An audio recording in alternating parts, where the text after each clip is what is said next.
नमस्कार। स्वागत है दोस्तों आपका उत्कर्ष क्लासेज की इस ऑनलाइन क्लास में। दोस्तों, आज की इस कक्षा में हम एक बेहद खूबसूरत और हर जगह प्रयुक्त होने वाले व्याकरणिक बिंदु की चर्चा करने वाले हैं। अब हर जगह प्रयुक्त होने वाला लेकिन व्याकरणिक बिंदु है, तो ऐसा क्या है? ध्यान दीजिए, वास्तव में जिस बिंदु की आज हम चर्चा करना चाहते हैं वह अपने आप में कोई स्वतंत्र बिंदु नहीं होकर एक संबंध बिंदु है। कौन सा बिंदु है? संबंध बिंदु। और यह इसलिए पता होना चाहिए कि हम कोई प्रकरण यदि चर्चा में लेना चाहते हैं तो हमें उसकी भूमिका, उसकी पृष्ठभूमि का पता होना चाहिए। पृष्ठभूमि का पता इसलिए होना चाहिए ताकि हम यह समझ सके कि बिंदु का सार क्या है और उसकी उपयोगिता क्या है। अर्थात हम उसको व्यवहार में लेंगे या उसको उपयोग में लेंगे तो कौन सी जगह उसका हम उपयोग करेंगे। इसके संदर्भ में ध्यान रखना, आज जो हम एक बिंदु चर्चा में लेने वाले हैं वह बिंदु है आपका क्या? विराम चिन्ह। हालांकि बहुत बार इस शब्द के लेखन में भी अशुद्धियां हो जाती हैं। पहले इससे हम जुड़ी हुई बातें पढ़ते हैं, फिर बिंदु के अंदर की बातें पढ़ेंगे। बिंदु के अंदर की बातें पढ़े उससे पहले देखो, यह चिन्ह जो शब्द है इसको हम लेखन में क्या करते हैं? वर्तनीय अशुद्धि कर जाते हैं। कौन सी अशुद्धि कर जाते हैं? वर्तनीगत अशुद्धि हो जाती है। और वर्तनीगत अशुद्धि में हम क्या करते हैं? इस चिन्ह को लिखते कैसे हैं? चिन्ह है लिखते हैं। क्या लिखते हैं? चिन्ह लिखते हैं, जबकि है चिन्ह। क्या है? चिन्ह। कहने का आशय यह हुआ कि अगर आप इसको चिन्ह लिख रहे हो तो ये गलत हो जाएगा, अशुद्ध हो जाएगा। यह इस तरीके से लिखा हुआ है दोस्तों। च पे छोटी ई की मात्रा है और उसके बाद में क्या लिखा हुआ है वर्ण स्वर रहित है और तत्पश्चात क्या है? न। यह क्यों लिखा जाता है? देखो, इसको थोड़ा सा जूम लिख रहा हूं। है और है स्वर रहित था, और है स्वर रहित था, इसके साथ साथ ही क्या जोड़ा गया है? नैवर्ण जोड़ा गया है। क्या जोड़ा गया है? नैवर्ण जोड़ा गया है। तो हम इन दोनों को संयुक्त रूप में कैसे बनाते हैं कि है को तो लिख ही दिया, और है को लिखने के बाद ही इस नैवर्ण को विद्वानों ने एक नया रूप दिया कि इस है के अंदर लिखना आरंभ कर दिया। कहां लिखना आरंभ कर दिया दोस्तों? है के नीचे लिखना आरंभ कर दिया गया। ऐसे ऊपर नीचे वर्ण हो गए, जैसे पे और उसके आगे है रे और फिर का और श। इस प्रकार से हम प्रकाश नहीं लिखते, हम पे के नीचे ही क्या जोड़ देते हैं? रे को जोड़ देते हैं और आगे लिख देते हैं का और श। जैसा कि आप रे वर्ण के रूपों में पढ़ते भी हो। रे वर्ण के जब हम रूप पढ़ते हैं तो रे वर्ण को हम एक प्रकार इस तरीके से लिखा, दूसरा हमने यूं लिखा, तीसरा हमने यूं लिखा और चौथा हम लिखते हैं रेफ के रूप में। अर्थात यह पूर्ण रे, यह पूर्ण रे, यह पूर्ण रे और यह रेफ का रे। कौन सा वर्ण है? रेफ वर्ण रे। रेफ वर्ण रे। ये रे वर्ण के रूप भी एक व्याकरणिक बिंदु होता है जिसकी चर्चा हम वर्ण विचार में करते हैं। तो जो ये चिन्ह जो शब्द है, इस चिन्ह में जो ये वर्तनीगत अशुद्धि हो जाती थी शब्द शुद्धि से संबंधित, उस पर मैंने आपका प्रकाश डाल दिया है कि किस तरीके से आप इसे लिखोगे। यह आपका गलत है, इसके शुद्ध लिखा। यह इसी का विस्तार रूप है या इसका परिष्कृत रूप है, सुधरा हुआ रूप है या इसका अन्य रूप है। आप इसे चाहें तो लिपि चिन्ह में इस प्रकार से भी लिख सकते हैं, है के अंदर न लिख करके भी लिखा जा सकता है। और यदि आप चाहें तो है को अलग लिख रहे हो तो आप इस है वर्ण को क्या करोगे दोस्तों? हल चिन्ह लगा करके भी लिख सकते हो। अब आते हैं हम हमारे बिंदु पर, और हमारे बिंदु का नाम क्या है दोस्तों? विराम चिन्ह। क्या है? विराम चिन्ह है। कौन सा बिंदु है? विराम चिन्ह। विराम शब्द का शाब्दिक अर्थ क्या होता है? ठहराव। क्या होता है दोस्तों? ठहराव। आप कह सकते हो आराम, आप कह सकते हो विश्राम, आप कह सकते हो रोक भी। जैसे हम बहुत बार देखते हैं कि मैं इतने दिनों से काम कर रहा था और अब के बाद उस कार्य पर क्या लग गया, विराम लग गया, अर्थात उस पर आराम लग गया, ठहराव लग गया, उस पर क्या लग गई, रोक लग गई। क्या लग गई दोस्तों, रोक लग गई। तो विराम जो शब्द है वह एक पर्याय अर्थ वाले शब्दों का भी बोध करा रहा है, या हम कहें ये अनेकार्थी भाव या अनेक भावों का भी बोध करा रहा है। तो आप इसे अनेकार्थक के शब्द में समझो या पर्याय के अर्थ में समझो, लेकिन विराम के जो शाब्दिक अर्थ पूछे जा सकते हैं, ठहराव, आराम, विश्राम या रोक से होता है। लेकिन हिंदी व्याकरण में इसे हम एक व्याकरणिक प्रकरण का नाम देते हैं। हम हिंदी व्याकरण में विराम चिन्ह जो पढ़ते हैं उसे व्याकरणिक प्रकरण का नाम देते हैं कि जब कोई वक्ता द्वारा कोई कथन कहा जाता है, जब कोई वक्ता द्वारा कोई कथन कहा जाता है तो उसकी वाणी का क्या होता है, उतार चढ़ाव होता है।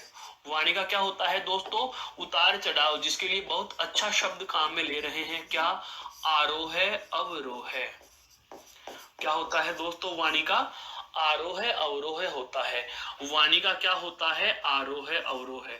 वाणी का क्या होता है दोस्तों, आरोह अवरोह होता है। ऐसे जैसे कि आपके इलेक्ट्रोकार्डियोग्राफी में लाइनें चलती हैं, वह उसी प्रकार से क्या होता है, वाणी का एक उतार चढ़ाव होता है। आरोह का मतलब जैसे पर्वत प्लस आरोह, अर्थात आरोह यानी चढ़ना। आरोह यानी क्या होता है दोस्तों, चढ़ना। और अवरोह का मतलब क्या होता है, उतरना। अवरोह का मतलब क्या होता है दोस्तों, उतरना। आरोह यानी चढ़ना, अवरोह यानी उतरना। तो जो ये वाणी का आरोह अवरोह होता है, इससे सुनने वाला वक्ता की बात का अर्थ ग्रहण करता है। इस आरोह अवरोह के आधार पर, बहुत अच्छे से समझो इस बात को, इसके आधार पर श्रोता भाव ग्रहण करता है, भाव ग्रहण करता है कि आप जो बात बोल रहे हो, किसी भी वाक्यांश का आपने उच्चारण किया या कोई वाक्य आपने उच्चारित किया, तो उस वाक्य के उच्चारण के समय आपकी वाणी का जो उतार चढ़ाव हो रहा है, हम जिसे एक नए शब्द से भी जानते हैं, स्वराघात और बलाघात। बहुत डेप्थ के कॉन्सेप्ट से समझो इस चीज को। स्वराघात और बलाघात, स्वर प्लस आघात, स्वर प्लस आघात, किसी भी शब्द के उच्चारण के साथ में उसके स्वर पर क्या करना, आघात। आघात का अर्थ होता है दोस्तों चोट। उसके स्वर पर क्या करना, चोट करना। अर्थात या तो स्वर को आप ऊंचा लेकर चले जाते हो या फिर स्वर को मध्यम कर देते हो। तो जो आपने उसको ऊंचा लेने का प्रयास किया या मध्यम कर देने का प्रयास किया, वही होता है वाणी का आरोह अवरोह। किसी स्वर पर या किसी शब्द पर जोर डाल दिया, मैंने ओ की मात्रा पर कितना लंबा बोला, जोर डाला, तो यह क्या कहलाता है, बलाघात कहलाता है, अर्थात वाणी का आरोह है, वाणी का चढ़ना। और यह हो सकता है, यह हो सकता है, मैं जैसे जैसे बोलता आ रहा हूं आवाज धीमी होती चली जा रही है, वह क्या होता है दोस्तों, उतरना होता है, अवरोह होता है। तो वाणी का जो उतार और चढ़ाव होता है, इस वाणी के उतार चढ़ाव को हम अगर मौखिक भाषा के रूप में समझें, मौखिक भाषा के रूप में समझें, तो हम किसी व्यक्ति को हमारी बात कौन से अर्थ में ग्रहण कराना चाहते हैं, वह इसी चीज से निर्भर होता है। बात करें, समझो, एक आपने शब्द सुना होगा संप्रेषण। संप्रेषण, संप्रेषण का मतलब क्या होता है दोस्तों, विचार आदान प्रदान, विचार आदान प्रदान। विराम चिन्ह के कंसेप्ट में समझ रहे हैं, अभी इसकी भूमिका ही समझ रहे हैं। क्या कि जब कभी आपको विचार आदान करना हो, क्या विचारों का आदान प्रदान करना हो, संप्रेषण करना हो, लेन देन करनी हो, तो विचारों के लेन देन के लिए, विचारों के लेन देन के लिए आपको क्या करना होगा, संप्रेषण अपनाना होगा, अर्थात कम्युनिकेशन जिसको आप बोलते हो। क्या बोलते हो दोस्तों, जिसको कम्युनिकेशन बोलते हो, कम्युनिकेशन कम्युनिकेशन बोलते हो। उस कम्युनिकेशन में होता क्या है, देखो एक बार, संचार हम कहते हैं, संचार के जो तत्व होते हैं, संचार के तत्व में सबसे पहला कौन होता है, संचारक। सबसे पहला कौन होता है दोस्तों, संचारक, मैसेज देने वाला। फिर उसके बाद में क्या होता है, उसका मैसेज। उसके बाद में क्या होता है दोस्तों, उसका मैसेज होता है, अर्थात उसका संदेश होता है। उसका क्या होता है, संदेश। संदेश के बाद में होता है उस संदेश की भाषा क्या रहेगी, संदेश की भाषा क्या रहेगी। हम यहां तक आते आते इसको क्या कहते हैं, एनकोडिंग। क्या कहते हैं दोस्तों, एनकोडिंग कहते हैं। बहुत अच्छे से समझो, ये डेप्थ कॉन्सेप्ट है संप्रेषण का। कम्युनिकेशन जिसको हम कह सकते हैं, संचार जिसको हम कह सकते हैं, दो व्यक्तियों के बीच में संवाद किस तरीके से विकसित होता है और विराम चिन्ह क्यों आए हिंदी में, वो सारी चीज समझा रहा हूं। सबसे पहला कौन था, संचारक, अर्थात सूचना देने वाला। देने वाला जिसको आप अंग्रेजी में सेंडर कहते हो। क्या कहते हो दोस्तों, सेंडर कहते हो, ठीक है। उसके बाद में हमारा अगला कदम क्या आया, मैसेज। हमारा अगला कदम क्या आया, मैसेज। फिर उसके बाद में है मैसेज की लैंग्वेज क्या थी, मैसेज की लैंग्वेज क्या थी, इसी को हमने क्या कह दिया, एनकोडिंग, ठीक है। उसके बाद में हमने क्या लिया, संचार का माध्यम काम में लिया। माध्यम में यहां पर आ जाते हैं कौन से, आपके मौखिक माध्यम और आपके लिखित माध्यम। अब मौखिक माध्यमों में आप तकनीकी का सहारा ले रहे हो या आमने सामने की वार्ता कर रहे हो। लिखित माध्यम में आप मुद्रण के साधन या प्रिंट मीडिया का सहारा ले रहे हो या लिख लिख कर पत्राचार का सहारा ले रहे हो। उसके बाद में होता है कौन, आपका प्रापक, यानी कि प्राप्तकर्ता। अंग्रेजी में आप जिसे क्या बोलते हो, रिसीवर। क्या बोलते हो जिसे दोस्तों, रिसीवर बोलते हो। रिसीवर ने मैसेज प्राप्त किया और उसके बाद में वह उसकी करता है क्या, डिकोडिंग। क्या करता है उसकी, वो डिकोडिंग, उसको वह डिकोड कर रहा है।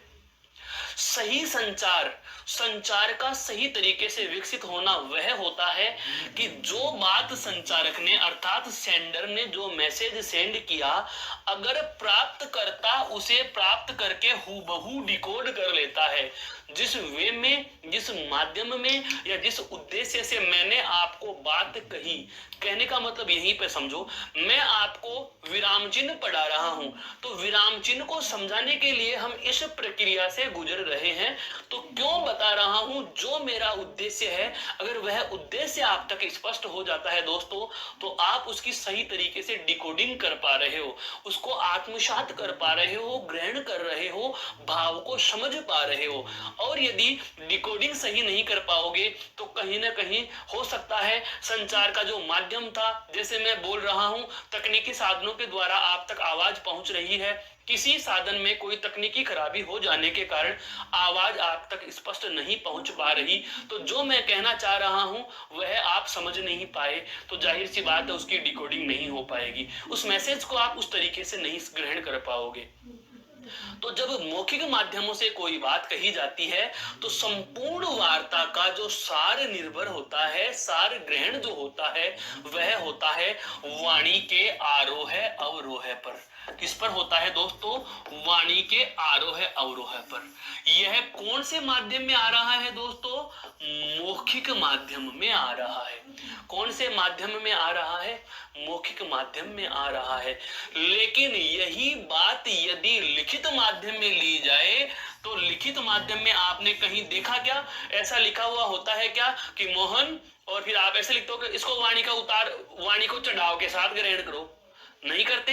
या यहाँ पर आरोह होगा मोहन, फिर कोष्टक में लिखते हो क्या कि यहाँ पर बात का आरोह रूप लिया गया है या वाणी का आरोह हुआ है, नहीं कहते। आप क्या बोलोगे, मोहन, उसके बाद आप अपना अगला वाक्यांश या शब्दांश आरंभ कर रहे हो। तो दोस्तों जो वाणी का आरोह अवरोह होता है वह लिखित माध्यम में किसके द्वारा प्रदर्शित किया जाता है, वह विराम चिन्ह के द्वारा किया जाता है। किसके द्वारा किया जाता है, विराम चिन्ह के द्वारा किया जा सकता है। ऐसे समझिए, विराम चिन्ह,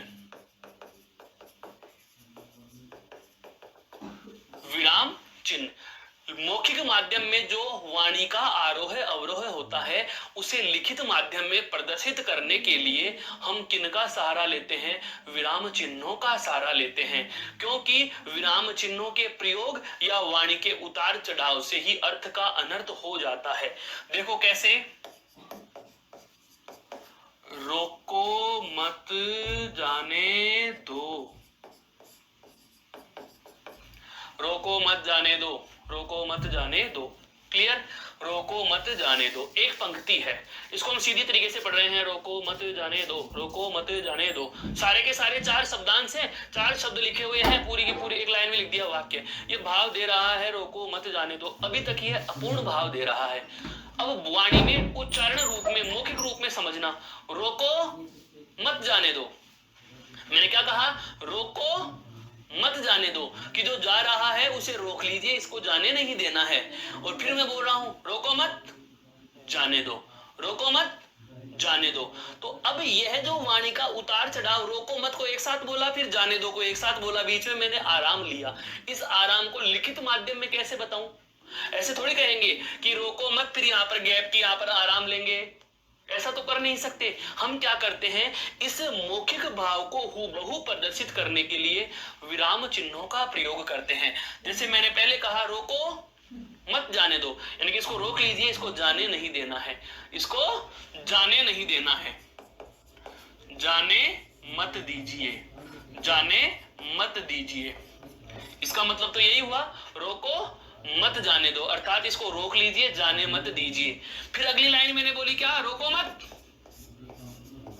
रोको मत जाने दो, रोको मत जाने दो, अर्थात इसे जाने दीजिए, इसको रोकना नहीं है, इसको जाने देना है। तो दोस्तों, जो हम मौखिक उतार चढ़ाव, मौखिक माध्यम में या मौखिक भाषा में जो वाणी का उतार चढ़ाव करते हैं, वाणी का जो आरोह अवरोह होता है, उसे लिखित भाषा में प्रदर्शित करने का एकमात्र यही तरीका है, यही साधन है, यही तरीका है, और यही इसके उपयोग की विषय वस्तु है।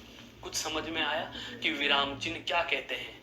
विराम चिन्ह शाब्दिक अर्थ, तो शाब्दिक अर्थ में क्या कह देंगे? शाब्दिक अर्थ, नोट्स के साथ में हम इसको लिखते भी चलते हैं। शाब्दिक अर्थ ठहराव, आराम, विश्राम है, रोक, ये आदि क्या है? विराम के शाब्दिक अर्थ हैं। ऐसे संकेत, परिभाषा में हम क्या लिखेंगे? वे संकेत चिन्ह हैं, या वे संकेत चिन्ह, क्योंकि ये ध्वनि के रूप हैं, ये देवनागरी लिखी लिपि के संकेत चिन्ह हैं, कि वे संकेत चिन्ह जो मौखिक भाषा में हुई वाणी के उतार चढ़ाव को प्रदर्शित करने के लिए प्रयुक्त किए जा रहे हैं। ऐसे कोई भी संकेत चिन्ह हैं जो क्या करते हैं, भाषा में हम उसको भावों की स्पष्टता के लिए या उसको समझने की सुविधा के लिए प्रयुक्त करते हैं। तो वे संकेत चिन्ह जो भाषा में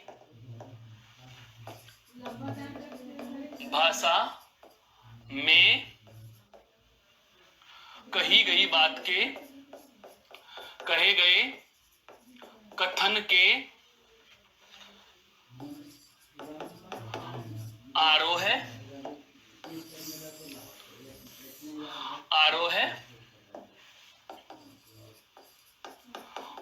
अवरोह को प्रदर्शित करते हैं, आरोह अवरोह को प्रदर्शित करते हैं। विराम चिन्ह कहलाते हैं, विराम चिन्ह कहलाते हैं। क्लियर? विराम चिन्ह कहलाते हैं वे संकेत चिन्ह जो भाषा में कहे गए कथन के आरोह अवरोह को प्रदर्शित करने के लिए या आरोह अवरोह को प्रदर्शित करते हैं, विराम चिन्ह कहलाते हैं। बात आती है इनका महत्व क्यों है, तो इनके प्रयोग से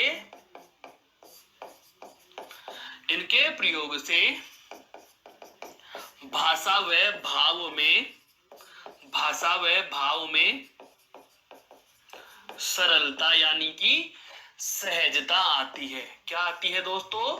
सरलता या सहजता आती है। इससे, इनके प्रयोग से भाषा में या बात में क्या आ जाती है दोस्तों? सरलता या सहजता आ जाती है। क्लियर? यह हमें बांधते भी हैं, यह हमें बांधते भी हैं। क्यों? अगर इनका प्रयोग नहीं करते हैं या इनका प्रयोग गलत कर दिया जाता है तो अर्थ का अनर्थ भी हो जाता है। देखो, इनके प्रयोग का ढंग वाक्य के अर्थ को प्रभावित करता है। जैसे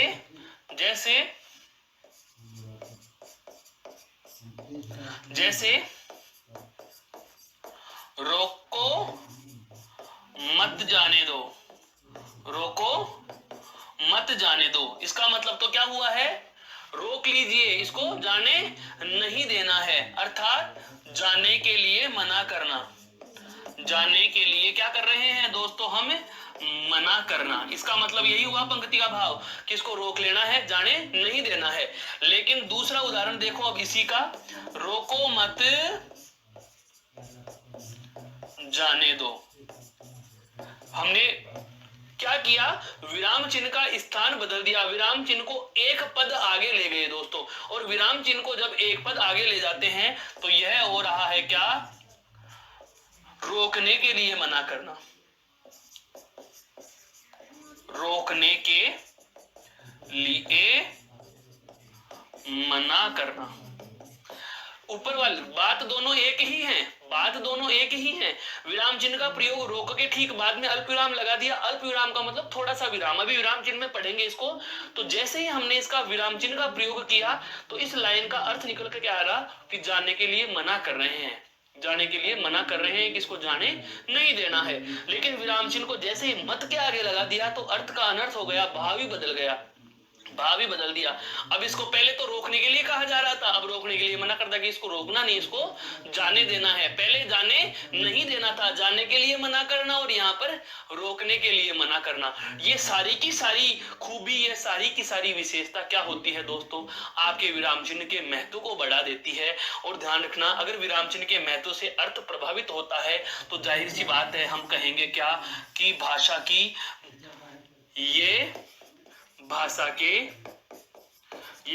के प्रयोग को शुद्ध बनाते हैं। ये भाषा के प्रयोग को क्या बनाते हैं? शुद्ध बनाते हैं।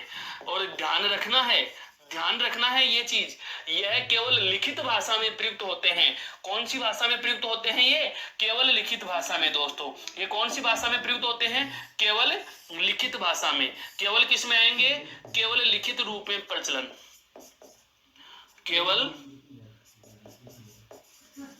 लिखित भाषा में प्रयोग, केवल लिखित भाषा में प्रयोग। अब आप ये कहोगे कि सर मौखिक में क्या इनको प्रयोग नहीं होता है, लेकिन मौखिक भाषा में सभी विराम चिन्हों की जगह हम क्या करते हैं? वाणी का आरोह अवरोह प्रयुक्त करते हैं, क्योंकि मौखिक में वाणी का आरोह अवरोह प्रयुक्त किया जाता है। मौखिक में आरोह अवरोह विराम चिन्हों का स्थान ले लेते हैं। या आप यह कह सकते हो कि मौखिक भाषा के आरोह अवरोह का स्थान विराम चिन्हों ने लिया, विराम चिन्ह का स्थान मौखिक भाषा में आरोह अवरोह ले लेते हैं। आरोह अवरोह तो मौखिक में हो गए और विराम चिन्ह किस में हो गए? लिखित भाषा में हो गए। अब हम बात करते हैं कुछ महत्वपूर्ण विराम चिन्हों की दोस्तों, जो हमारे हिंदी में अक्सरतः हम प्रयुक्त करते हैं, या हम कहें जिनका हम अधिकांशतः प्रयोग करते हैं। तो कुछ महत्वपूर्ण विराम चिन्हों की हम बात करते हैं। देखो, सबसे पहला विराम चिन्ह आपके समक्ष आ गया। क्या? मैंने पूछा क्या? अब मैंने ये तो नहीं बोला क्या प्रश्नवाचक चिन्ह, मैंने बोला नहीं। मेरे कहने के भाव से, मेरे कहने के वाणी के उतार चढ़ाव से आपको पता लगाना है कि पूछने का भाव है। आप शाम को घर आ रहे हैं, आपको शाम को घर आ रहे हैं, दरवाजे पर पिताजी ऐसे मंडराते नजर आए, दरवाजे पर पिताजी मंडराते नजर आए और उन्होंने पूछ लिया सिर्फ इतना सा, अब आ रहे हो? तो वो बता नहीं रहे, बता तो हमें ही है कि हम अब आ रहे हैं, वहां पूछ रहे हैं कि अब आ रहा है, ये कोई तेरे आने का समय हुआ? तो वो उनका कहने का लहजा जो था, यह किसका बोध करा रहा था? प्रश्न का बोध करा रहा था। प्रश्न सूचक चिन्ह, इन क्वेश्चन मार्क जिसको आप बोलते हो, प्रश्न सूचक चिन्ह। तो हम इसकी थ्योरी में क्या लिख लेंगे? इसकी थ्योरी में क्या लिख लेंगे? प्रश्न सूचक वाक्यों के अंत में लिखा जाता है। प्रश्न सूचक वाक्यों के अंत में लिखा जाता है। जैसे जैसे आप कहाँ रहते हो? आप कहाँ रहते हो? अब यहाँ पर क्या लगाना होगा हमें? विराम चिन्ह, प्रश्न सूचक चिन्ह लगाना पड़ेगा। क्यों? क्योंकि आपने वाक्य कौन सा लिखा है? प्रश्न सूचक लिखा है। अर्थात यह पूछने का बोध कराते हैं। किसका बोध कराते हैं दोस्तों? ये पूछने का बोध कराते हैं। ये पूछने का बोध कराते हैं। ये पूछने का बोध कराते हैं। अब बात आ जाती है कि पूछने का बोध कराते हैं और इसका प्रयोग कहाँ होता है? प्रश्न सूचक वाक्यों के अंत में। प्रश्न सूचक वाक्य कौन कौन से होते हैं? तो हम बात करें क्या, हिंदी में 6 ककार, अर्थात 6 ककार, हिंदी में 6 ककार जो प्रश्न का बोध कराते हैं। हिंदी में 6 ककार जो प्रश्न का बोध कराते हैं। और 6 ककार कौन से हैं जो प्रश्न का बोध कराते हैं? लिखना आरंभ कर रहा हूं मैं दोस्तों। सबसे पहले प्रश्न का बोध कराने वाला ककार कौन सा है? कब। दूसरा है क्यों। तीसरा है क्या। चौथा है कौन। पांचवा है कैसे। और छठा है कहां। छठा क्या है दोस्तों? कहां। बात कर रहे हैं हम किसकी दोस्तों? बात कर रहे हैं हम किसकी? प्रश्न सूचक चिन्ह। किसकी बात कर रहे हैं दोस्तों? आपके प्रश्न सूचक चिन्ह की बात कर रहे हैं। किसकी बात कर रहे हैं हम? प्रश्न सूचक चिन्ह। और प्रश्न सूचक चिन्ह की जो बात कर रहे हैं उसका संकेत होता है यू, कुंदे की तरह। कुंदा की तरह, छत में जो पंखा लगाने के लिए कुंदा लगाया जाता है उसको उल्टा करें, उसी के जैसा यह एक आकृति होती है जो प्रश्न सूचक चिन्ह होता है। यह प्रश्न पूछे जाने का हमें बोध कराता है और प्रश्न पूछे जाने के बोध के लिए उन वाक्यों का भी निर्माण करना पड़ेगा। तो वाक्य जो हम प्रयुक्त करते हैं, जिनका निर्माण करते हैं, कब, क्यों, क्या, कैसे, कौन और कहां, इन्हें कहा जाता है हिंदी के 6 ककार जो प्रश्न बनाते हैं। इसके अलावा भी बहुत सारे शब्द और होते हैं, जैसे संबंध के लिए किसका, किसकी, किसके, किनका, किनकी, किनके। लेकिन यहाँ पर जैसे आप कहाँ जा रहे हो, आप कहाँ जा रहे हो, प्रश्न सूचक शब्द प्रयुक्त कर लिया, प्रश्न पूछे जाने का बोध करा दिया, तो प्रश्नवाचक विराम चिन्ह का हम प्रयोग भी कर लेंगे दोस्तों। तो सबसे पहला विराम चिन्ह जो बेहद सरल था वह कौन सा है? प्रश्न सूचक चिन्ह। कौन सा है दोस्तों? प्रश्न सूचक चिन्ह। अब आ रहा है क्या? अपूर्ण विराम। क्या आ रहा है? अपूर्ण विराम। अब इसके विलोम को समझे, फिर इसको समझे। तो इसके विलोम में देखो एक आता है ऐसे, खड़ी पाई। इसे कहा जाता है दोस्तों पूर्ण विराम। क्या कहा जाता है? पूर्ण विराम। कोई भी बात कह करके, कोई भी वाक्य, साधारण वाक्य हो, संयुक्त वाक्य हो या मिश्र वाक्य हो, उसको कह देने के बाद पूर्ण रूप से रुक जाना, पूरा विराम, पूरा आराम। लेकिन दिमाग देखो कितना लगाया गया है हिंदी व्याकरणाचार्यों के द्वारा कि इस पूर्ण विराम को बीच में से हटा दिया। इस पूर्ण विराम को बीच में से हटा दिया और ऊपर नीचे रख दिया, ऊपर नीचे रख दिया, बीच में से हटा दिया, अर्थात इसको आधा मिटा दिया, आधा रख दिया। तो इसको ऐसे कह रहे हैं कि ये पूर्ण विराम पूरा नहीं है। पूरा तो कब होता? पूरा तो कब होता? जब ये इस प्रकार का होता, जब ये ऐसा होता तो पूरा होता। अब इसके तो बीच में से कुछ है ही नहीं, तो ये जाहिर सी बात है पूरा भी नहीं है। ये क्या है? अपूर्ण विराम है। यह क्या है दोस्तों? अपूर्ण विराम है। क्या है? अपूर्ण विराम। तो अपूर्ण विराम का हमें ध्यान रखना है कि अपूर्ण विराम का जो संकेत है कहां कहां हम प्रयोग में लेंगे। तो सबसे पहली बात, क्या ये पूर्ण से कम महत्व का माना जाता है। यह पूर्ण विराम से कम महत्व का माना जाता है। क्यों? क्योंकि अपूर्ण है, इसलिए अधूरा रह गया। ठीक है। नंबर 2, इसका प्रयोग है, इसका प्रयोग दो समानाधिकरण अर्थात समान अधिकार रखने वाले दो समानाधिकरण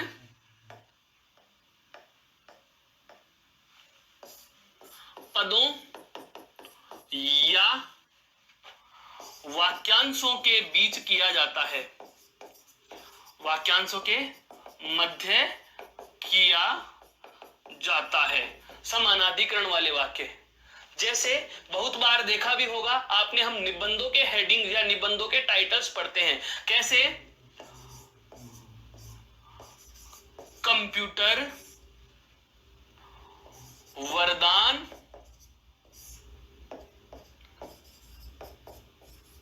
अभिशाप, ऐसे भी लिखा हुआ हमने देखते हैं। पढ़ेगा इंडिया, पढ़ेगा इंडिया, बढ़ेगा इंडिया। अर्थात समानाधिकरण पदों का जहां भी प्रयोग किया जाएगा तो उन दोनों के मध्य हम कौन से विराम चिन्ह का प्रयोग कर रहे हैं? अपूर्ण विराम चिन्ह का प्रयोग हम कर रहे हैं। कौन से का प्रयोग कर रहे हैं दोस्तों? अपूर्ण विराम चिन्ह का प्रयोग कर रहे हैं। या हम कहें कि जब कोई भी समानाधिकरण पद होते हैं और उनके बीच में कोई भी योजक चिन्ह नहीं होता, जैसे यहाँ पर मान लीजिए डैश होता तो इसका प्रयोग नहीं होता, लेकिन इनके बीच में अगर कोई योजक चिन्ह ही नहीं होता तो आप इसका भी प्रयोग कर सकते हो। कहने का मतलब यह हुआ कि समानाधिकरण जो चिन्ह होता है, अपूर्ण जो विराम चिन्ह होता है, इसका प्रयोग जो है वह समानाधिकरण पदों के अंदर किया जाता है। किसमें किया जाता है दोस्तों? समानाधिकरण पदों के अंतर्गत किया जाएगा। तो सबसे पहली बात तो क्या आ जाएगी हमारी इसमें महत्वपूर्ण? क्या? नंबर 1 पे यह पूर्ण विराम से कम महत्व का, पूर्ण विराम से कम महत्व का है। और दूसरी महत्वपूर्ण बात क्या? समानाधिकरण पदों या वाक्यांशों के मध्य, जैसा कि हमने देखा क्या? स्वच्छ भारत स्वस्थ भारत, स्वच्छ भारत स्वस्थ भारत।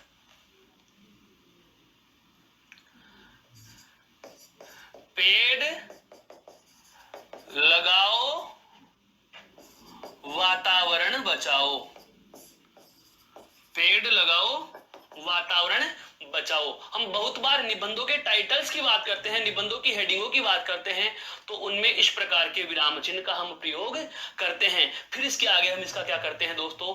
वर्णन करते हैं। तो सबसे पहला जो हमारा विराम चिन्ह था वह कौन सा था? प्रश्न सूचक। तत्पश्चात हमारा दूसरा आया कौन सा दोस्तों? अपूर्ण विराम। कौन सा आया? अपूर्ण विराम। अब आता है अल्प विराम, हिंदी में सबसे ज्यादा प्रयुक्त होने वाला विराम चिन्ह, हिंदी में सबसे ज्यादा प्रयुक्त होने वाला विराम चिन्ह। हम कह सकते हैं सबसे अधिक प्रयुक्त होने वाला एक चीज, सबसे अधिक प्रयुक्त होने वाला विराम चिन्ह कहां कहां प्रयुक्त होता है? अब वो देखते हैं कहां कहां काम में आता है। देखो, दो या दो से अधिक शब्दों के मध्य, दो या दो से अधिक शब्दों के मध्य, जैसे राम श्याम राधा और मोहन, राम श्याम राधा और मोहन। तीसरी बात क्या? दो या 2 से अधिक उपवाक्यों के मध्य, 2 या 2 से अधिक उपवाक्यों के मध्य कैसे होता है दोस्तों? जैसे राम पढ़ता है, कोमा श्याम लिखता है, कोमा राधा देखती है और सीता लिखवा रही है या सीता पढ़ा रही है। सीता पढ़ा रही है। एक कक्षा कक्ष है जिसमें सीता पढ़ाने का काम कर रही है और उसमें 3 विद्यार्थियों की गतिविधियां बताई गई। राम पढ़ता है अल्प विराम, श्याम लिखता है अल्प विराम और राधा देखती है, जबकि सीता क्या कर रही है? पढ़ा रही है। तो अल्प विराम का प्रयोग, अल्प विराम को हम क्या कह सकते हैं साधारण भाषा में? इसके लिए हम चौथी बात और लिख सकते हैं, साधारणतः या साधारणतया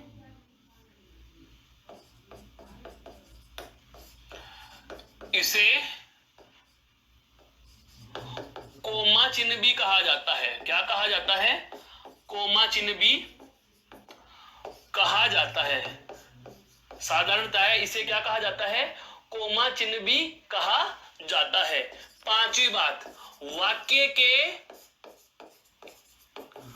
भाव को स्पष्ट करने हेतु इसका योगदान है। कैसे योगदान है भाई? जैसे अभी अभी बताया था, क्या? रोको मत जाने दो, या हम कह सकते हैं जैसे रोको मत जाने दो। दोस्तों इस तरीके से समझिए कि यदि 2 उपवाक्यों के मध्य किसी प्रकार के कनेक्टिव यानी कि योजक शब्द का प्रयोग नहीं किया जाए तो वहां आप अल्प विराम का प्रयोग करते हो, कोमा का प्रयोग करते हो, जो कि आपके अर्थ में स्पष्टता, भाषा में सहजता व सरलता का परिचायक होता है। यह कौन सा है हमारा बेहद सरल और खूबसूरत सा विराम चिन्ह? कौन सा? अल्प विराम। अब आता है क्या? संबोधन चिन्ह। और संबोधन चिन्ह के जैसा ही होता है विस्मयादि बोधक चिन्ह। जब आएगा तब बताएंगे। संबोधन चिन्ह का प्रयोग किसके लिए किया जाता है वो समझो। अब छोटे छोटे हैं।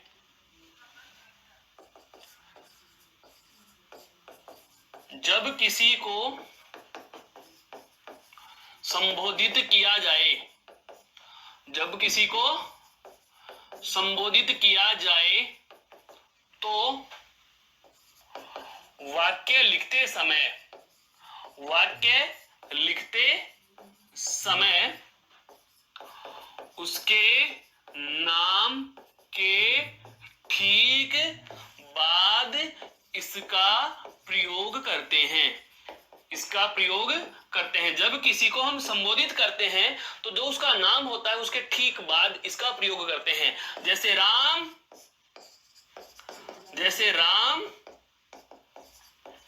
इधर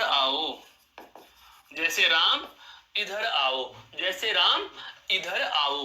यहां पर ध्यान दीजिए, यह विराम चिन्ह हमने क्या लिया? प्रयुक्त किया कि जब किसी को संबोधित किया जाता है तो लिखते समय उसके नाम के ठीक बाद आप इस विराम चिन्ह का प्रयोग करते हो। जैसे राम इधर आओ। अगला विराम चिन्ह कौन सा है? अर्ध विराम। एक अल्प विराम है और एक अर्ध विराम है। जब बहुत सारे अल्प विराम लग जाएं और फिर वाक्य को अलग भी करना हो तो अल्प विराम तो लगा नहीं सकते। कैसे समझना? मैंने कहा राम मोहन श्याम पढ़ रहे हैं और यहां पर मैंने कोई योजक शब्द नहीं लिखा। अब मैं यहां पर अल्प विराम लगाऊं, गीता राधा सीता खेल रही हैं। अब यहाँ पर हम बात करें तो देखो शब्दों के मध्य अर्थात वाक्य के पदों के मध्य भी आपने अल्प विराम लगा दिया और इन दो उपवाक्यों को जोड़ने के लिए भी आपने किसका प्रयोग कर लिया, अल्प विराम का प्रयोग कर लिया। तो ऐसी स्थिति में जब वाक्य के पद और वाक्यांश को अलग अलग करना हो तो उस समय यहाँ अल्प विराम अगर आप लगा रहे हो तो यह आपका अशुद्ध हो जाएगा। क्या हो जाएगा दोस्तों, अशुद्ध हो जाएगा। ऐसी स्थिति में हम क्या करते हैं, अर्ध विराम का प्रयोग करते हैं। किसका प्रयोग करते हैं, अर्ध विराम का, अर्थात राम मोहन श्याम पढ़ रहे हैं, अर्ध विराम, गीता राधा सीता खेल रही हैं, गीता सीता राधा खेल रही है। तो यहां पर हमने क्या किया, अर्ध विराम का प्रयोग किया है। किसका प्रयोग किया है दोस्तों, अर्ध विराम का प्रयोग किया है। कहने का आशय यह हुआ, हम इसे इस तरीके से भी कह सकते हैं कि वाक्य में ऐसे उपवाक्यों को अलग करना हो जिनके मध्य अल्प विराम का प्रयोग हो रहा हो, तो उन उपवाक्यों को अलग करने के लिए अर्ध विराम चिन्ह का प्रयोग किया जाता है। अर्थात इसे हम लिख सकते हैं, वाक्य में ऐसे उपवाक्यों को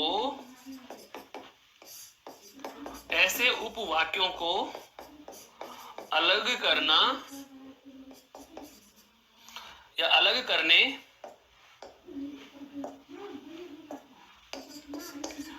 के लिए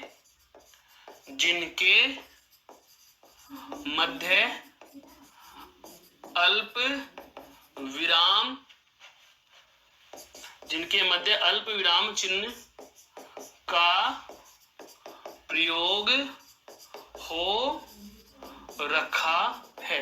वाक्य में ऐसे उपवाक्यों को अलग करने के लिए जिनके मध्य अल्प विराम चिन्हों का प्रयोग हो रखा है, तो ऐसी स्थिति से हमें यदि निपटना हो तो आप उस जगह पर कौन से चिन्ह का प्रयोग करेंगे, अर्ध विराम चिन्ह का प्रयोग कर लेंगे। दोस्तों कौन से विराम चिन्ह का प्रयोग कर लेंगे, अर्ध विराम चिन्ह का प्रयोग कर लेंगे, अर्ध विराम चिन्ह का प्रयोग कर लेंगे। या बहुत बार ऐसे भी हो जाता है कि अगर आपको दो उपवाक्य जोड़ने हैं और बीच में योजक नहीं लिखना, जैसे संयुक्त वाक्य में होता है, राम पढ़ता है लेकिन श्याम दौड़ता है, तो ऐसी स्थिति में भी आप इसका प्रयोग कर सकते हो। अगला तथ्य लिख सकता हूं, क्या दो उपवाक्यों को जोड़ने हेतु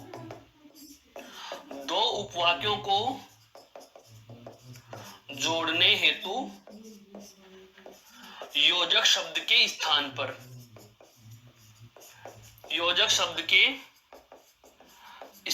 पर भी इसका प्रयोग किया जाता है, इसका प्रयोग किया जाता है। जैसे राम पढ़ता है लेकिन श्याम सोता है, लेकिन मैं नहीं बोलना चाहूं तो यहां पर मैं अर्ध विराम चिन्ह लगा देता हूं और लिख दूंगा श्याम सोता है, श्याम सोता है। मेरे कहने का आशय यह हुआ कि मुझे संयुक्त वाक्य लिखना था। संयुक्त वाक्य वह होता है जिसमें एक से अधिक साधारण उपवाक्य होते हों और वो किसी न किसी योजक शब्द से जुड़े हुए हों। अब यहाँ पर मैंने योजक शब्द नहीं लिखा, यहाँ पर और, तथा, एवं, अपितु, वरन, लेकिन, किंतु, परंतु इस प्रकार के शब्द लिखे जाने चाहिए थे, मैंने कुछ नहीं लिखा। विराम चिन्ह लगाना चाहा तो हम कौन सा विराम चिन्ह लगाएंगे दोस्तों, अर्ध विराम चिन्ह लगाएंगे। पूरी बात वापस से समझो कि जब दो उपवाक्यों को जोड़ना हो, ये एक उपवाक्य हो गया, एक यह उपवाक्य हो गया, जब दो उपवाक्यों को जोड़ना हो और बीच में कोई योजक शब्द नहीं लिखना चाहे तो योजक शब्द के स्थान पर भी हम इस चिन्ह का प्रयोग कर सकते हैं, जिसे कि हम अर्ध विराम चिन्ह के नाम से जानते हैं। अगला चिन्ह जिससे हम सभी परिचित हैं, क्या, पूर्ण विराम। पूर्ण विराम, पूरा आराम है, पूरा आराम। पूर्ण विराम का मतलब क्या हुआ दोस्तों, पूरा आराम। पहली बात बहुत अच्छे से समझ में आना है, ये तो साधारण वाक्य के अंत में सबको पता है, ठीक है। ये देखो दूसरी बात, संयुक्त व मिश्र वाक्यों के अंत में, मिश्र वाक्यों के अंत में भी क्या लिखा जाता है, पूर्ण विराम लगाया जाता है। तीसरी महत्वपूर्ण बात, साधारण वाक्य का उदाहरण आपके सामने, जैसे राम चलता है, राम चलता है, ये लो, ठीक है। संयुक्त वाक्य का और मिश्र वाक्य का उदाहरण भी लिख लेते हैं, जैसे राम पढ़ता है, अर्धविराम, श्याम सोता है, और यहां पर पूर्ण विराम हो गया, ठीक है। मिश्र वाक्य में देखो, जो पढ़ेगा वो बढ़ेगा, जो पढ़ेगा वो बढ़ेगा, यहां पर भी पूर्ण विराम। तीसरी महत्वपूर्ण बात क्या, किसी पद्य के चरण के अंत में, कविताओं की लाइनें हम पढ़ते हैं, काव्य शास्त्र में हम पढ़ेंगे, जब छंद रस अलंकारों के उदाहरण पढ़ते हैं, कविताएं पढ़ते हैं, तो चरण के अंत में ऐसे एक लाइन लगी होती है पूर्ण विराम खड़ी पाई के रूप में, ठीक है। चौथी महत्वपूर्ण बात, गद्यांश व कोई भी पद्यांश हो, चाहे वो पठित है या अपठित है, गद्यांश और पद्यांश के अंत में भी क्या होता है दोस्तों, पूर्ण विराम होता है। हालांकि आज हम देखते हैं, जो आप नोट लगा करके आप एक बात ध्यान में रख सकते हो, क्या, अंग्रेजी भाषा में, अंग्रेजी भाषा में, अंग्रेजी भाषा में सर्वाधिक प्रयुक्त होने वाला है वैसे ये पूर्ण विराम, सर्वाधिक अंग्रेजी भाषा में इसके स्थान पर है, इसके स्थान पर क्या लगाते हैं, एक डॉट, क्या लगाते हैं, डॉट, जिसको आप फुल स्टॉप भी कहते हो, का प्रयोग किया जाता है, का प्रयोग इसके विकल्प हेतु किया गया, इसके विकल्प के रूप में किया जाता है। मेरे कहने का आशय यह हुआ दोस्तों, ये बेहद सरल बात है, इसको समझने की आवश्यकता है। साधारण वाक्य हो, संयुक्त वाक्य हो, मिश्र वाक्य हो, कोई भी पद का चरण हो, या हम कह सकते हैं गद्यांश या पद्यांश, जैसे यहाँ से हम लिखना आरंभ किए और ऐसे 6 लाइनों का हमने गद्यांश लिख दिया और ये लाइन यहाँ पूरी हो गई, तो यहाँ पर भी हमें क्या लगाना है, पूर्ण विराम लगाना है। या फिर आप जैसे कविता की पंक्तियां लिखते हैं तो सभी चरणों के अंत में भी आप पूर्ण विराम का प्रयोग करते हैं। हालांकि अंग्रेजी में वो बात अलग है कि अंग्रेजी में इसके स्थान पर क्या प्रयोग में लिया जाता है दोस्तों, फुल स्टॉप का प्रयोग किया जाता है, बिंदु का प्रयोग किया जाता है, डॉट का प्रयोग किया जाता है। अगला है आपका कौन सा, विकल्प चिन्ह। विकल्प चिन्ह को आप इस तरीके से समझो, विकल्प का मतलब यह कह सकते हैं अथवा का चिन्ह, अथवा का चिन्ह, या फिर मैं कहूं या का चिन्ह। ये किसका चिन्ह है भाई,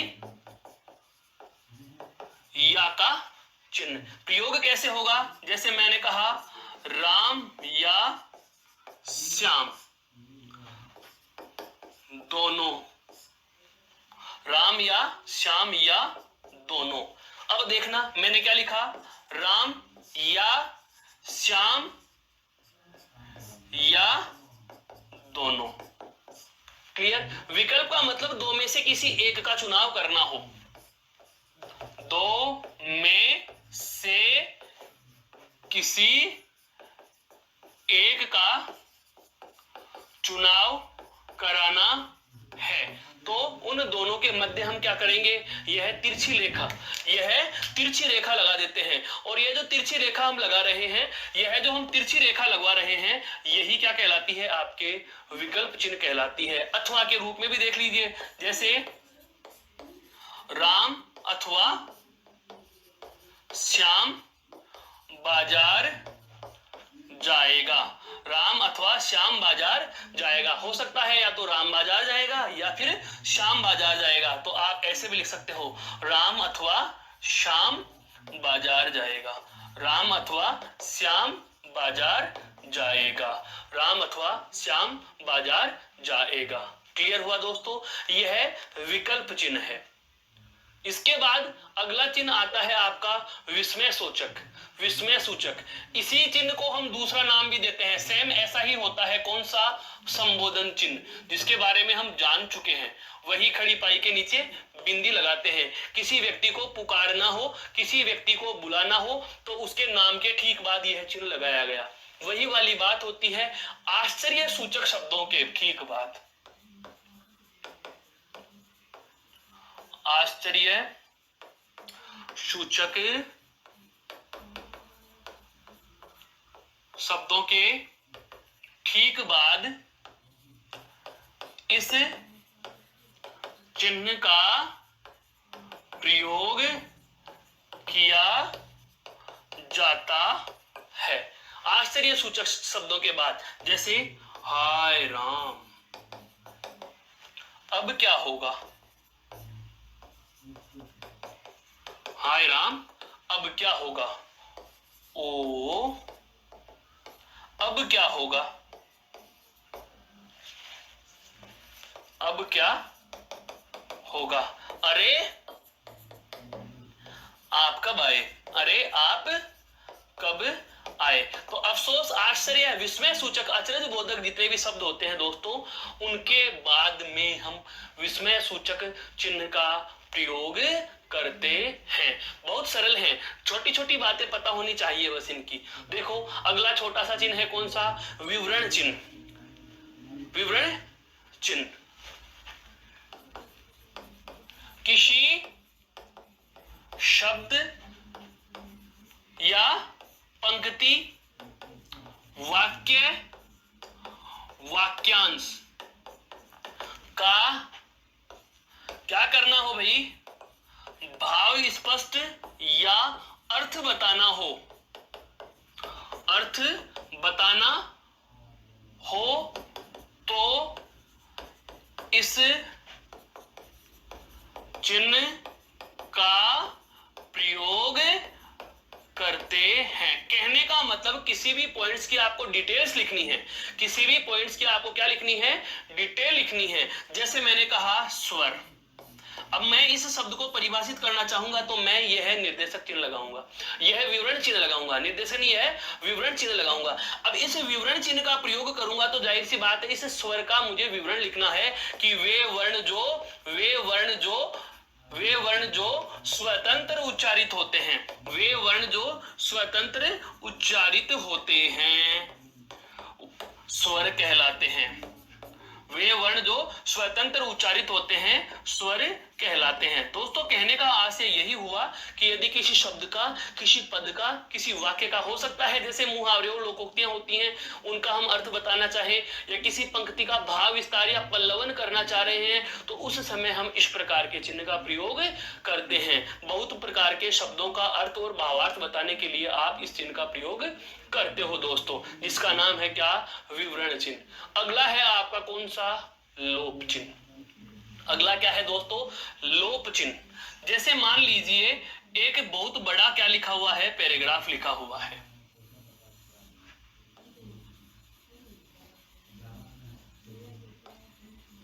ये बहुत बड़ा क्या लिखा हुआ है? पैराग्राफ लिखा हुआ है। और अब इस पैराग्राफ से संबंधित हमें कुछ बात बतानी है। हम इस पूरे पैराग्राफ को पुनः नहीं लिखना चाहते, इसे हम पुनः नहीं लिखना चाहते। लोप का मतलब गायब।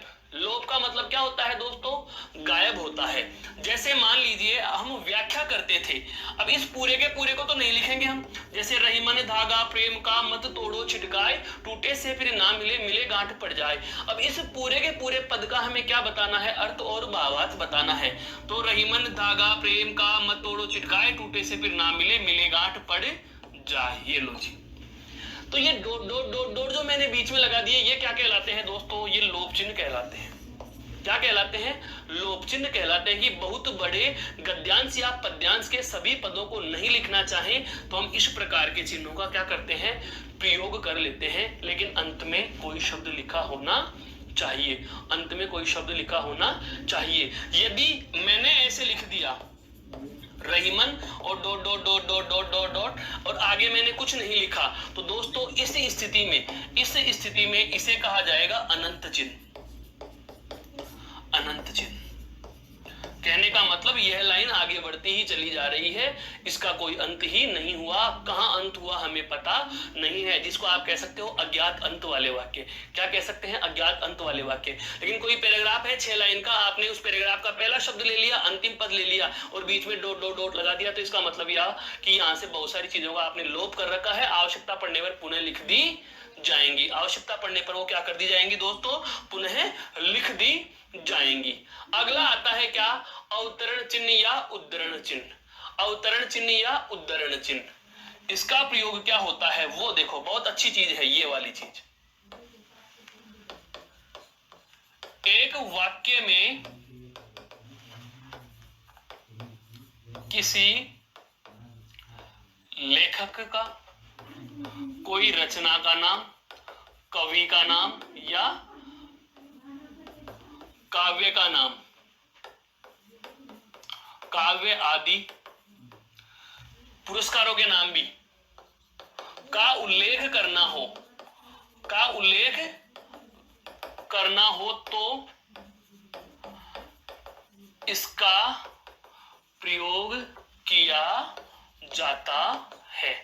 अर्थात एक पंक्ति में आपने किसी व्यक्ति का नाम लिखा और उससे संबंधित कोई बात लिखनी चाहिए। जैसे तुलसीदास ने रामचरितमानस की रचना की, तो ये ग्रंथ का नाम है, एक महाकाव्य का नाम है। तो इस समय आप इसमें क्या करोगे, ऐसे चिन्ह का प्रयोग करोगे। जो लिखा जाता है ऐसे 6 और इधर 9, अर्थात 6 और 9। बहुत बार हम 2 बार भी लगाते हैं, 66 और 99, बीच में यहाँ कोई शब्द लिखा होता है।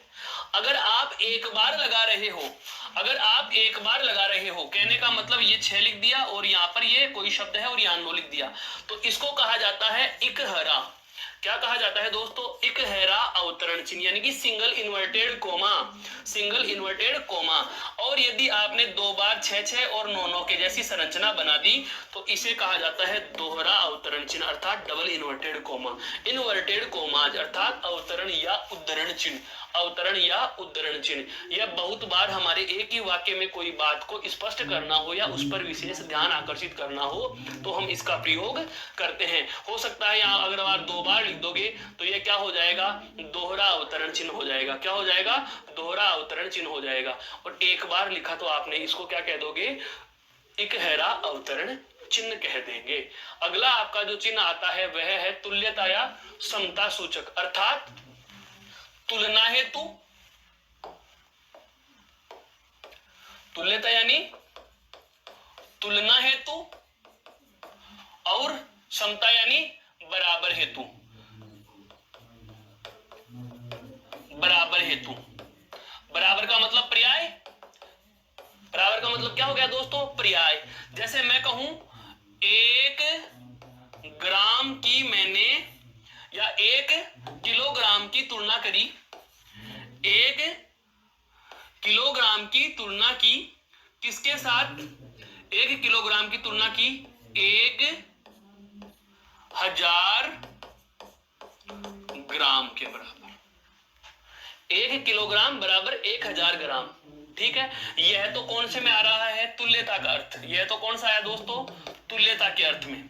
यह तो किसके अर्थ में आया, तुल्यता के अर्थ में। और यदि हमें बताना है क्या, समता या बराबर, समता या बराबर या पर्याय अर्थ में, जैसे हमने लिखा क्या, चंद्र, चंद्र बराबर चंद्रमा, चंद्र बराबर चंद्रमा।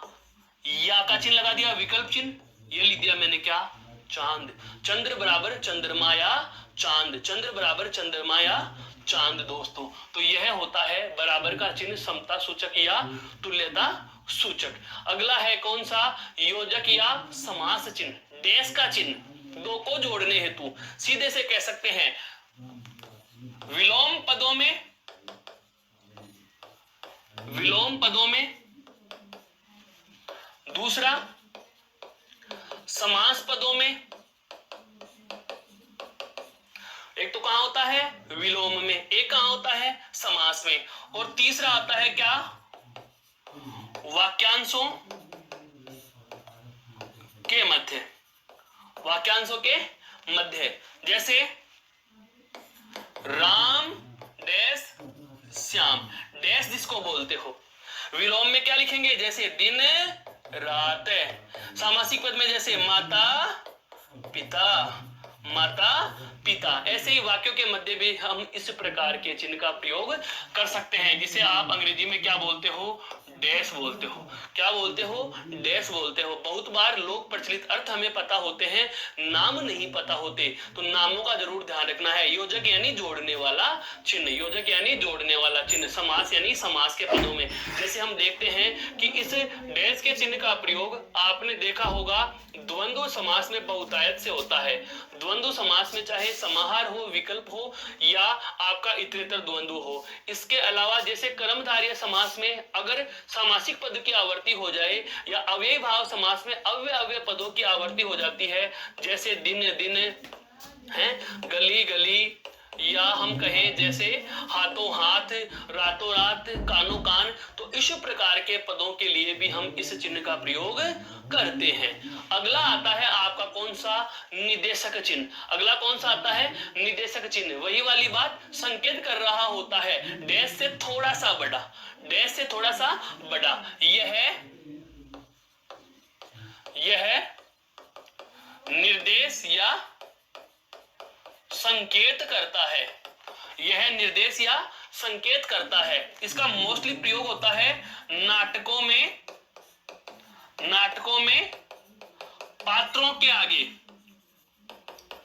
पात्रों के आगे उनके संवाद लिखने हेतु, संवाद लिखने हेतु। जैसे यहां पर राम, राम मैं आज पढ़ूंगा, मैं आज पढ़ूंगा। फिर अगला पात्र कौन था, श्याम। अरे वाह, अरे वाह, अरे वाह। फिर गीता कह रही है यह ऐसा अवश्य करेगा, यह ऐसा अवश्य करेगा। तो इस प्रकार के चिन्ह का प्रयोग हम करते हैं किसके लिए दोस्तों, निर्देशक या नाटक के पात्रों में उनके चरित्र चित्रण के लिए भी इसी का प्रयोग किया जाता है, तो उनके संवाद लेखन के लिए भी इसी चिन्ह का प्रयोग किया जाता है। अगला चिन्ह है कौन सा, संकेत चिन्ह। अगला चिन्ह कौन सा है, संकेत चिन्ह। आप इसको हाईलाइट करना भी कह सकते हो।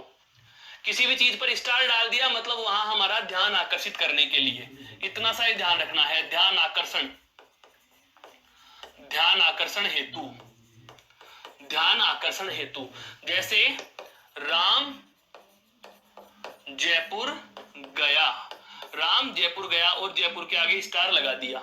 इसका मतलब हमारा ध्यान यहाँ आना चाहिए। बहुत सारी किताबों में हम यह भी देखते हैं कि यहाँ पर स्टार लगा दिया और या एक लिख दिया और उसके बाद में स्टार लगा करके कह सकते हैं स्टार जयपुर यानी कि राजस्थान की राजधानी, राजस्थान की राजधानी। तो इस जयपुर पर आपका ध्यान आकर्षित होना चाहिए कि जयपुर से संबंधित एक बात और भी है जो हमारे पृष्ठ में नीचे लिखी हुई है या नीचे दी गई है।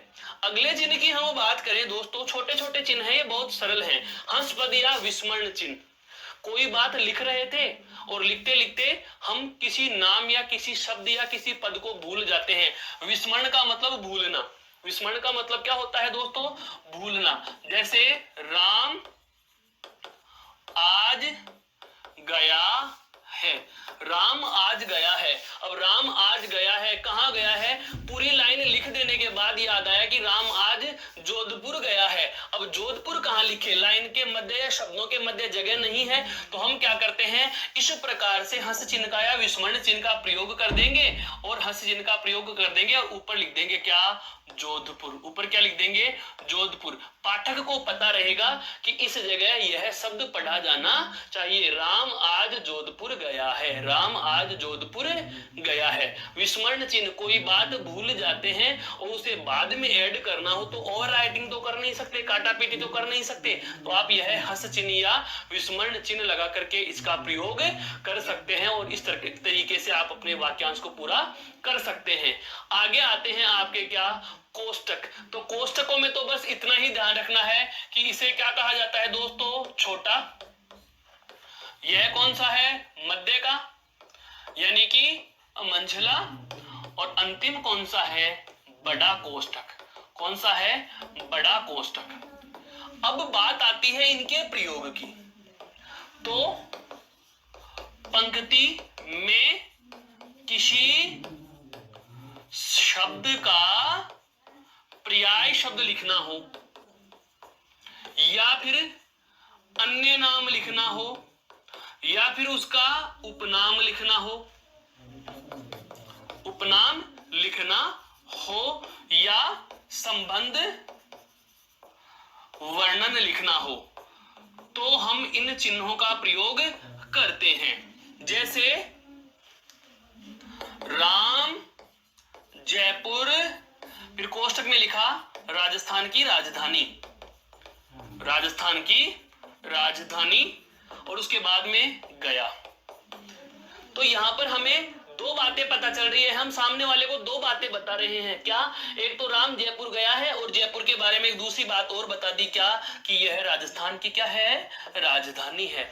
यह राजस्थान की क्या है दोस्तों? राजधानी है। तो ऐसी चीजें बताने के लिए हम कौन से चिन्ह का प्रयोग कर सकते हैं? कोष्टक चिन्ह का प्रयोग करते हैं। कौन से चिन्ह का प्रयोग करते हैं? कोष्टक चिन्ह का प्रयोग करते हैं। और कोई भी वाक्य या कोई भी रचना, स्पेशली ध्यान रखना, किसी भी रचना या किसी भी ग्रंथ या हम कहें किसी भी कविता या किसी भी गद्य विधा या पद्य विधा या हिंदी की किसी भी विधा के समापन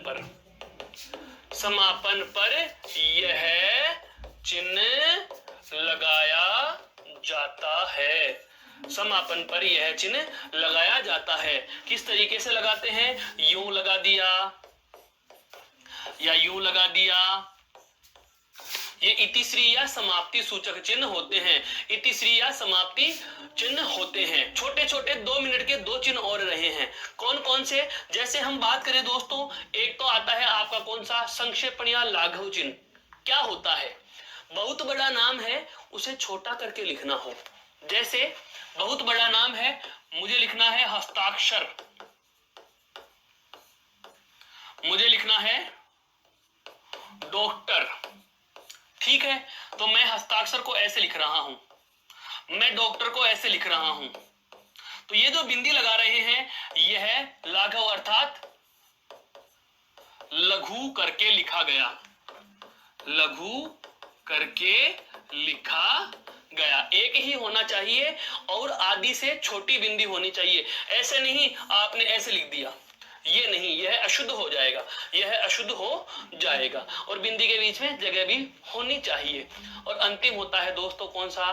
पुनरुक्ति चिन्ह। कही गई बात हूबहू अगर नीचे बोलनी हो तो पूरी लाइन को हम दोबारा से नहीं लिखना चाहें तो इस प्रकार के चिन्हों का प्रयोग कर सकते हैं। जैसे राम व श्याम मित्र हैं, वे जयपुर रहते हैं, वे जयपुर रहते हैं, वे जयपुर रहते हैं। फिर मैंने लिखा राधा व सीता, राधा व सीता सहेली हैं, और उसके बाद वे जयपुर रहते हैं। समझ में आया दोस्तों? हूबहू उसी बात को पुनः लिखना हो तो हम उसे क्या कहते हैं? पुनरुक्ति अर्थात पुनः उक्ति, पुनः कहा गया है। यह लाइन यहां भी लिखी गई है, इसका आशय यह होता है। तो दोस्तों आज की इस परिचर्चा में हमने एक बेहद खूबसूरत और सभी व्याकरणिक प्रकरणों से संबंध रखने वाले बिंदु विराम चिन्ह पर छोटी सी चर्चा की है, जिससे संबंधित प्रश्न आपको सीधे भी पूछा जा सकता है या भाषा के या वाक्यों के या शब्दों के शुद्धिकरण में भी इनका प्रयोग पूछा जा सकता है। तो आशा करता हूं यह बात आपके बहुत अच्छे से समझ में आई है। फिर भी यदि कोई शंका समस्या समाधान के हेतु आप अपने कमेंट बॉक्स के द्वारा कमेंट कर सकते हैं, पूछ सकते हैं। तब तक के लिए नमस्कार, जय हिंद, जय भारत, धन्यवाद दोस्तों।